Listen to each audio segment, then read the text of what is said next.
The classroom was silent, the kind of silence that feels heavy, like the air before a storm. Everyone could feel it, the tension, the unease. Professor Grayson stood at the front of the room, his usual confident smirk plastered across his face. But today, something was different.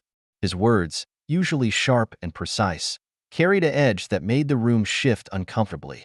He was lecturing about cultural history, but his tone had taken a turn, veering into territory that felt less like education and more like mockery. And then it happened. He made a comment, a joke, he called it, about black folks. The kind of joke that wasn't funny, the kind that made you hold your breath and glance around to see if anyone else was as stunned as you were. That's when Marcus stood up. Marcus wasn't the loudest guy in class. He wasn't the one who always had his hand raised or the one who dominated discussions. He was quiet, observant, the kind of person who listened more than he spoke. But when he stood, it was like the entire room froze. All eyes turned to him, some wide with shock, others darting nervously between him and the professor. Marcus didn't say anything at first. He just stood there, his jaw tight, his eyes locked on Professor Grayson. The silence stretched, thick, and suffocating, until finally, Marcus spoke. His voice was calm, but there was a fire behind it, an intensity that no one had ever heard from him before. "You think that's funny?" he asked, his words cutting through the room like a knife. "Professor." Grayson blinked, caught off guard. He opened his mouth to respond, but Marcus didn't give him the chance. What came next was a response no one saw coming. It wasn't just a rebuttal. It was a moment that would change everything. The class watched, stunned, as Marcus challenged, not just the professor's words, but the very foundation of what they thought they knew about respect, power, and courage. But this wasn't the end. In fact, it was only the beginning. Because what happened next would shock everyone, students, faculty, and even Marcus himself. The fallout from that day would ripple far beyond the walls of that classroom, sparking conversations, controversies, and questions that no one could have anticipated. And as the tension reached its peak, as the room held its collective breath, one thing became clear. This wasn't just about a professor and a student. This was about something much bigger. But I'm getting ahead of myself. Let's rewind. Let's go back to the beginning, to the moment that set everything in motion. Because to understand what happened that day, you need to understand the people involved, the professor, the student, and the classroom full of witnesses who would never forget what they saw. And trust me, by the time this story is over, you won't forget it either. So, let's start at the beginning. Let's start with Marcus. Marcus had always been the kind of guy who flew under the radar. He wasn't the star athlete or the class clown. He wasn't the one who always had the right answer or the one who made headlines. He was just Marcus, quiet, thoughtful, and always watching. But there was something about him, something that made people take notice when he did speak. Maybe it was the way he carried himself, with a quiet confidence that didn't need to shout to be heard. Or maybe it was the way he seemed to see things others missed, the way he could cut through the noise and get straight to the heart of the matter. Whatever it was, when Marcus stood up that day, everyone knew something big was about to happen. And then there was Professor Grayson. He was the kind of professor who commanded attention the moment he walked into a room.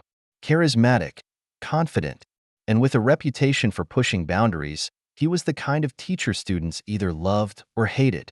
There was no in-between. His lectures were always engaging, but they also had a way of towing the line, of making you question where the line even was.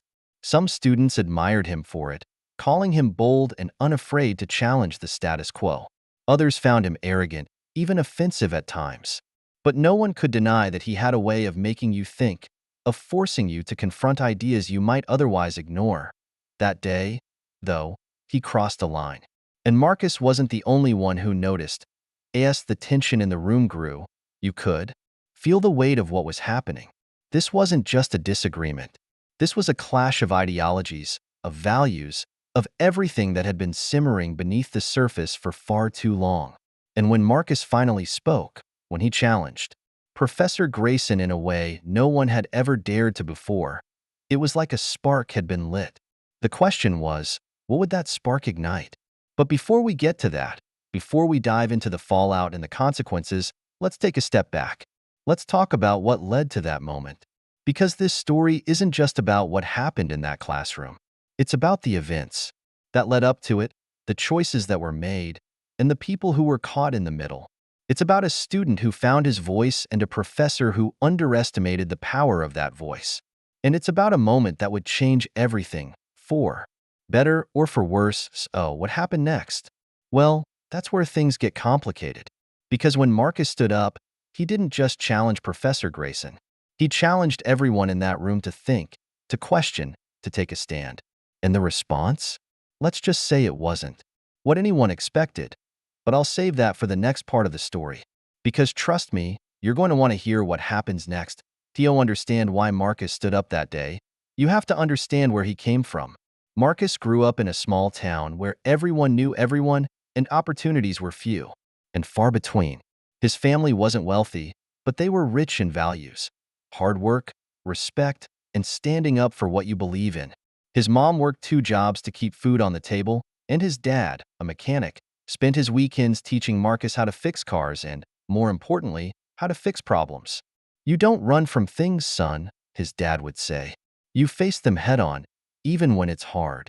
Those words stuck with Marcus, shaping him into the person he was.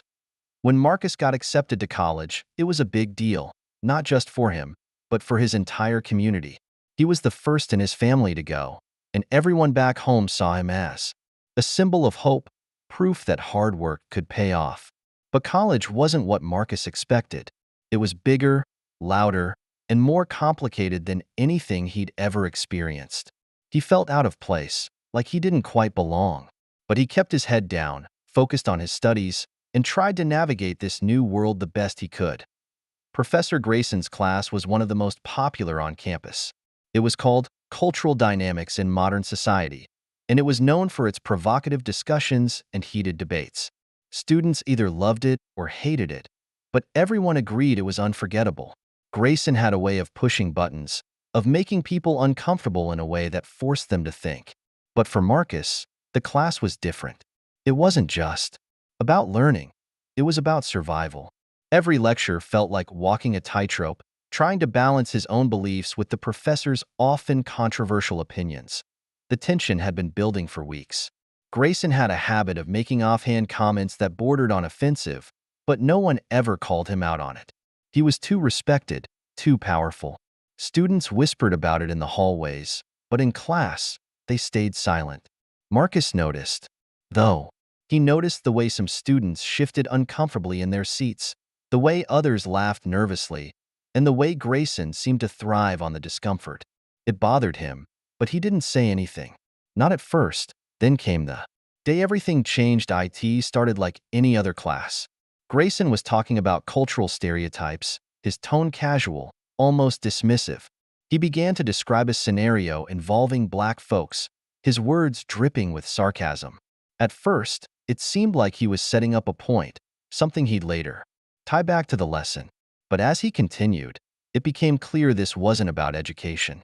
It was a joke, a cruel, insensitive joke that made the room go still.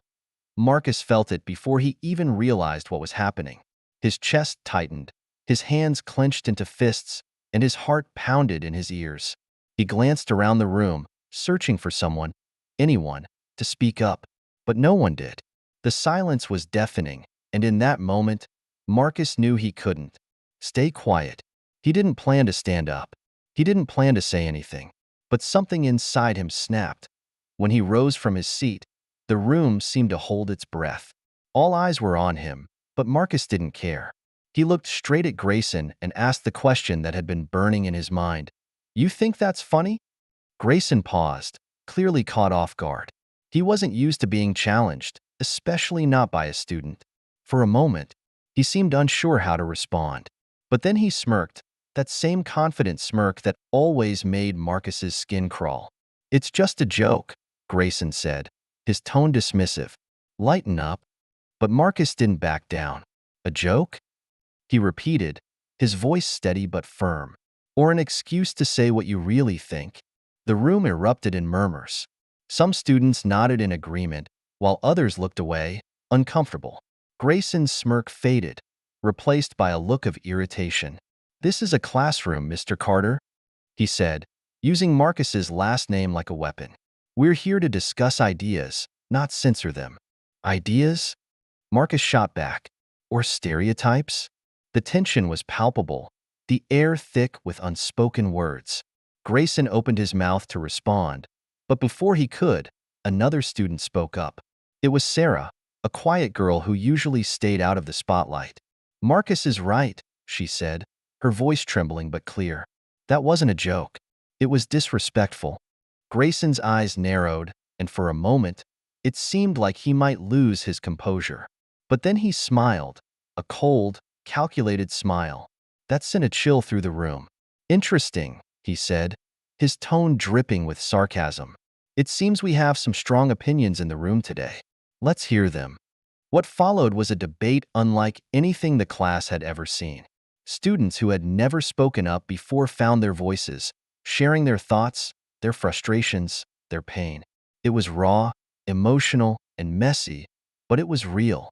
And through it all, Marcus stood his ground, refusing to back down.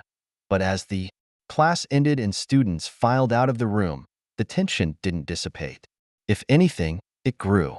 Grayson's final words lingered in the air like a storm cloud. "This isn't over." For Marcus, those words were a warning. He knew he'd crossed a line, and he knew there would be consequences. But he also knew he'd done the right thing. The problem was, doing the right thing didn't always mean things would turn out okay. As he walked back to his dorm that night, Marcus couldn't shake the feeling that something big was coming. He didn't know what it was, but he could feel it, like the calm before a storm. And he was right, because what happened next would change everything, not just for him, but for everyone involved. But that's a story for another time. For now, all Marcus could do was wait and wonder what the fallout would be. Would Grayson retaliate? Would the school take his side? Or would this moment spark a larger conversation, one that had been a long time coming? One thing was certain, nothing would ever be the same. And as Marcus lay in bed that night, staring at the ceiling, he couldn't help but think about his dad's words. "You don't run from things, son. You face them head on, even when it's hard." Marcus had faced it. Now, all he could do was wait to see what came next.